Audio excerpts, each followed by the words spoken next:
Doğu Anadolu'nun en gizemli 10 köyü. Binlerce yıllık sırlar hala.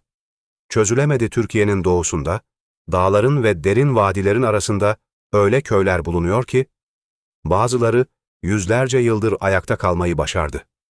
Bazıları ise çoktan sessizliğe gömüldü. Bu köylerin ortak noktası yalnızca yaşları değil, haklarında anlatılan gizemli hikayeler, nesilden nesile aktarılan efsaneler ve hala cevaplanamayan sorular. Kimi köylerde kaybolan insanların hikayeleri anlatılıyor. Kimilerinde ise geceleri duyulan esrarengiz seslerden bahsediliyor. Bazıları da binlerce yıllık medeniyetlerin izlerini hala taşımaya devam ediyor. Hazırsanız, Doğu Anadolu'nun en gizemli 10 köyünü birlikte keşfedelim. 10 numara, Ocak Köyü, Erzincan. Ocak Köyü, yüzyıllardır şifa geleneğiyle tanınıyor. Bölge halkı, bazı ailelerin nesilden nesile manevi şifa geleneğini sürdürdüğünü anlatıyor. Bu nedenle köy, yalnızca Türkiye'den değil, dünyanın farklı ülkelerinden gelen ziyaretçilerin de ilgisini çekiyor. Bilimsel açıklamaların yanında, köy hakkında anlatılan birçok yerel efsane de bulunuyor. 9 numara, Doğu Yeli, eski adıyla Tutel Köyü, Bingöl. Solhan'ın en uzak, en sarp dağlarının arkasında gizlenen bu köy, yüzyıllar boyunca Kürt ve Ermeni halklarının ortak sırlarına ev sahipliği yaptı. Son 10 yıl öncesine kadar ne bir yolu, ne elektriği, ne de suyu vardı. İnsanlar, 1000 yıl öncesinden kalma taş duvarlı evlerde, dünyadan tamamen kopuk yaşadı. Fakat Tutel'in tek sırrı bu mahrumiyet değil. Sis çöktüğünde ve sarp kayalıklarda rüzgar uğuldamaya başladığında, dağların derinliklerindeki eski Ermeni gömüleri, kayıp kiliseler ve Bokar Kalesi'nin yeraltı tünelleri fısıldamaya başlar.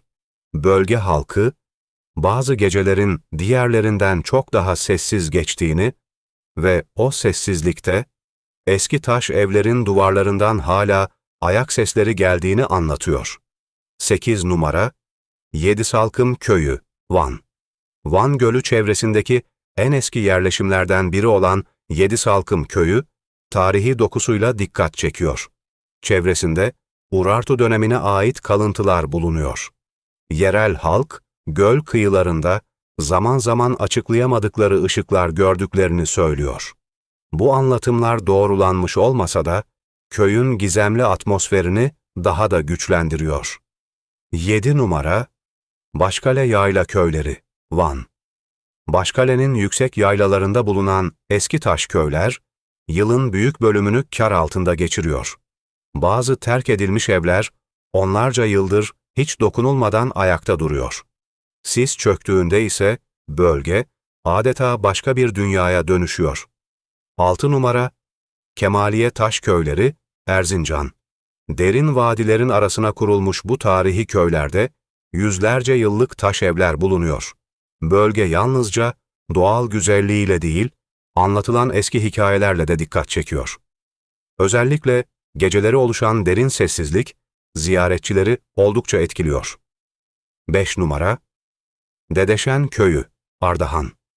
Göle'nin dondurucu düzlüklerinde kurulan ve Kafkas kültürünün izlerini taşıyan bu antik köy, yılın neredeyse 6 ayı boyunca kar altında, dünyadan yalıtılmış bir hayat sürdü. Köyün çevresindeki eski krallıklardan kalma, kilise kalıntıları ve çözülemeyen mezar taşları, zamanla burayı efsanelerin merkezi haline getirdi. Köylüler, kışın en sert geçtiği, tipi yüzünden göz gözü görmeyen bazı gecelerde, köyün etrafındaki eski harabelerin olduğu bölgede, kara gömülü fener ışıklarının dolaştığını anlatıyor. 4 numara, Kayıp Köy Harabeleri, Tunceli. Munzur Dağları'nın eteklerinde, doğanın arasında kaybolmuş eski yerleşimler bulunuyor. Bazılarının neden tamamen terk edildiği bugün bile kesin olarak bilinmiyor. Yıllar içinde doğa evleri yavaş yavaş geri almış durumda. Bölge halkı ise eski hikayeleri anlatmayı hala sürdürüyor.